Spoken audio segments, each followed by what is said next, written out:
अब मान लीजिए कंपनी ने प्रोस्पेक्टस इशू किया है डिबेंचर्स इशू करने के लिए। अब डिबेंचर्स कंपनी सेल करना चाहती है तो लोग प्रोस्पेक्टस रीड करके स्टडी करके क्या करेंगे, डिबेंचर्स के लिए अप्लाई करेंगे। तो मान लीजिए जो डिबेंचर हमने इशू किया है उसके ऊपर हम 12% या 10% का इंटरेस्ट पे करने वाले हैं, तो उस डिबेंचर का हम क्या नेम रखेंगे, 10% डिबेंचर अकाउंट। अगर 12% इंटरेस्ट पे करना है तो डिबेंचर का नेम हो जाएगा 12% डिबेंचर। क्या, 12% डिबेंचर। अब मान लीजिए सबसे पहले एंट्री हम करेंगे डिबेंचर्स की एप्लीकेशन को लेकर। मान लीजिए लोगों ने एप्लीकेशन का पैसा हमें भेज दिया, तो सबसे पहले एंट्री क्या हो जाएगी, बैंक अकाउंट डेबिट, डिबेंचर का नाम है मान लो 10% डिबेंचर, तो हम यहां पर 10% डिबेंचर्स। अब पैसा एप्लीकेशन का आया है तो एप्लीकेशन अकाउंट, तो ये एंट्री हो जाएगी bank account debit to 10% debentures application account. फिर जैसे ही हमारे पास एप्लीकेशन का पैसा आएगा तो कंपनी क्या करेगी, इस एप्लीकेशन के पैसे को डिबेंचर के अकाउंट में ट्रांसफर कर देगी। हमें क्या करना है, जो अकाउंट मैंने यहां पर क्रेडिट किया है इसको मैं यहां पे डेबिट करने वाला हूं। 10% debenture application account debit to 10% debenture account. ये देखिए 10% debenture application account debit to 10% debenture account. पीछे वाले चैप्टर के अंदर इश्यू ऑफ शेयर्स के अंदर हमने क्या देखा था कि जब जब पैसा आता है तो हम उसको बाद में शेयर कैपिटल में ट्रांसफर कर देते हैं। जैसे हमने पीछे वाले चैप्टर में शेयर कैपिटल अकाउंट यूज किया था, यहां पर जो डिबेंचर है हम उसी से रिलेटेड डिबेंचर अकाउंट खोलने वाले हैं टू 10% डिबेंचर अकाउंट। अब कुछ वक्त के बाद कंपनी क्या करेगी, मान लीजिए अलॉटमेंट का पैसा मांगेगी उनसे। अलॉटमेंट का जब हम पैसा मांगेंगे तो कंपनी क्या एंट्री करेगी, ये देखिए 10% debenture allotment account debit to 10% debenture account, ये एंट्री हो जाएगी। ये वाला जो अकाउंट मैंने क्रेडिट किया था वही अकाउंट मुझे अब यहां पर क्रेडिट कर देना है, क्योंकि जब हम अलॉटमेंट का पैसा मांगते हैं, जब हम अलॉटमेंट का पैसा मांगते हैं हम उसी वक्त उतने अमाउंट को इस अकाउंट के अंदर लिख देते हैं। हम ये मानकर चलते हैं कि सारे डिबेंचर होल्डर हमारे लिए अच्छे हैं, तो डेफिनेटली हम क्या करने वाले हैं, हम ये एंट्री कर देंगे। इसके बाद हमें क्या करना होता है, डिबेंचर्स होल्डर को जो हमने अलॉट किए हैं वो हमें पैसा भेज देते हैं, तो डेफिनेटली हमारे पास पैसा आने वाला है, तो एंट्री क्या हो जाएगी, बैंक अकाउंट डेबिट, पैसा किसका आने वाला है, अलॉटमेंट का, तो 10% डिबेंचर अलॉटमेंट अकाउंट। यहां पर ये अलॉटमेंट का पैसा आ गया। अलॉटमेंट का जैसे ही पैसा आता है तो कुछ वक्त के बाद हम कॉल्स का पैसा मांगते हैं। मान लो मुझे फर्स्ट कॉल का पैसा मांगना है, तो जैसे यहां पर हमने डिबेंचर अलॉटमेंट का पैसा मांगा था फिर पैसा आ गया, वैसे ही अब हमको फर्स्ट कॉल की एंट्री भी वैसे ही एज इट इज करनी है।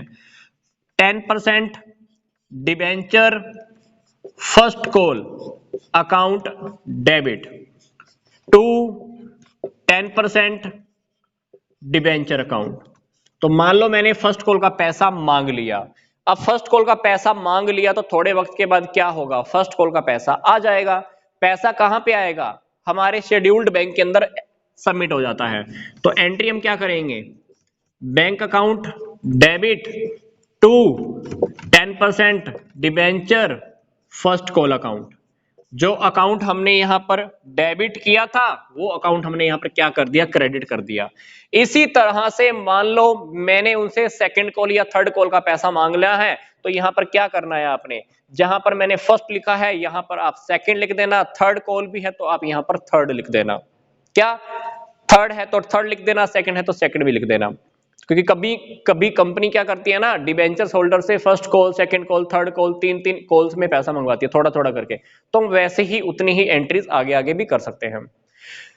आपने देखा होगा कि इश्यू ऑफ शेयर के अंदर कभी कभी हमारे पास ओवर सब्सक्रिप्शन का केस होता है। ओवर सब्सक्रिप्शन के अंदर हम क्या करते हैं, कुछ अमाउंट उनको वापस भी भेज देते हैं, रिजेक्ट कर देते हैं एप्लीकेशन। तो यहां पर भी अगर हमें कुछ एप्लीकेशन रिजेक्ट करनी है तो हम एप्लीकेशन रिजेक्ट करने की एंट्रीज भी कर सकते हैं, और अगर आप चाहो तो वही अमाउंट आप अलॉटमेंट के ऊपर एडजस्ट भी कर सकते हो। क्या? अलॉटमेंट के ऊपर भी एडजस्ट कर सकते हो। तो ये था, हमने जब डिबेंचर इशू किए मान लो एट पार, मतलब 100 रुपए का डिबेंचर, मान लो मैंने 100 रुपए के इशू 100 रुपए पे इशू किया तो डिबेंचर हो गया एट पार। अब मान लीजिए कोई कंपनी डिबेंचर इशू करती है एट प्रीमियम पे। प्रीमियम आपको पता नहीं है मान लो कब मांगना है, प्रीमियम आपको क्वेश्चन में पता नहीं लग रहा है कि कंपनी ने प्रीमियम का अमाउंट कब मांगा है, तो बाय डिफॉल्ट आप प्रीमियम का अमाउंट किसके ऊपर? अलॉटमेंट के ऊपर काउंट कर लेना। किसके ऊपर? अलॉटमेंट के टाइम पर। तो आपको एंट्री मान लो अलॉटमेंट के टाइम पे करनी है सिक्योरिटी प्रीमियम की, तो यहां पर आप सिक्योरिटी प्रीमियम रिजर्व की एंट्री इसी के साथ कर देना। कहां पर? जो आपने अलॉटमेंट का पैसा मांगने की एंट्री की है ना, वहीं पर आपने अकाउंट भी खोला, और वहीं पर आप क्या कर देना? सिक्योरिटी प्रीमियम रिजर्व की भी एंट्री कर देना। ठीक है, ये हुआ सिक्योरिटी प्रीमियम का टॉपिक। अब मान लीजिए कंपनी ने जो डिबेंचर इशू किया है वो डिस्काउंट पे इशू किया है। डिस्काउंट पे कंपनी के लिए क्या हो गया? डिस्काउंट। कंपनी के लिए वही डिस्काउंट हो गया लॉस। तो अगर आपको क्वेश्चन में पता नहीं लग रहा कि डिस्काउंट हम कब काउंट करें, डिस्काउंट की एंट्री हम कहां लगाएं, क्वेश्चन में आपको बिल्कुल भी क्लियर नहीं हो रहा है, तो आप डिस्काउंट की एंट्री भी अलॉटमेंट मांगने के टाइम पर कर देना। तब वहां पर क्या होगा? आपको डिस्काउंट को यहां पर डेबिट करना होगा इसी एंट्री के साथ, ये वाली एंट्री। जो अलॉटमेंट का पैसा मांगा वो, जितना डिस्काउंट दिया वो, टू 10% डिबेंचर अकाउंट। मतलब ये एक लाइन, इसी के साथ दूसरी लाइन डिस्काउंट की एंट्री भी हमारी डेबिट हो जाएगी, क्योंकि डिस्काउंट नॉमिनल के रूल के अकॉर्डिंग हमारा नुकसान है या एक्सपेंस कह लीजिए आप। तो लॉसेस और एक्सपेंसेस को हम नॉमिनल के रूल के अकॉर्डिंग डेबिट करते हैं, तो डेफिनेटली हम उसको भी यहां पर डेबिट करने वाले हैं, और डेबिट करने के बाद हमको ये एंट्री करनी होगी। बाकी का जो पैसा आएगा वो हमारे बैंक में आकर डिपॉजिट हो जाएगा। तो मेरा कहने का क्या मतलब है कि कंपनी जब जब प्रोस्पेक्टस इशू करती है तो लोग क्या करेंगे? सबसे पहले एप्लीकेशन भर के हमें पैसा भेज देंगे, एप्लीकेशन के पैसे को हम डिबेंचर के अकाउंट में ट्रांसफर कर देंगे।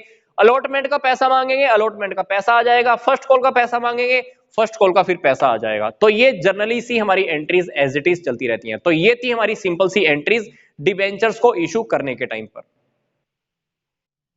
इस वीडियो के डिस्क्रिप्शन बॉक्स में इस चैप्टर का कंप्लीट वीडियो दिया हुआ है, तो आप वो भी स्टडी कर सकते हैं। मिलता हूं अब मैं आपको नेक्स्ट वीडियो में। यहां तक का वीडियो देखने के लिए आपका धन्यवाद।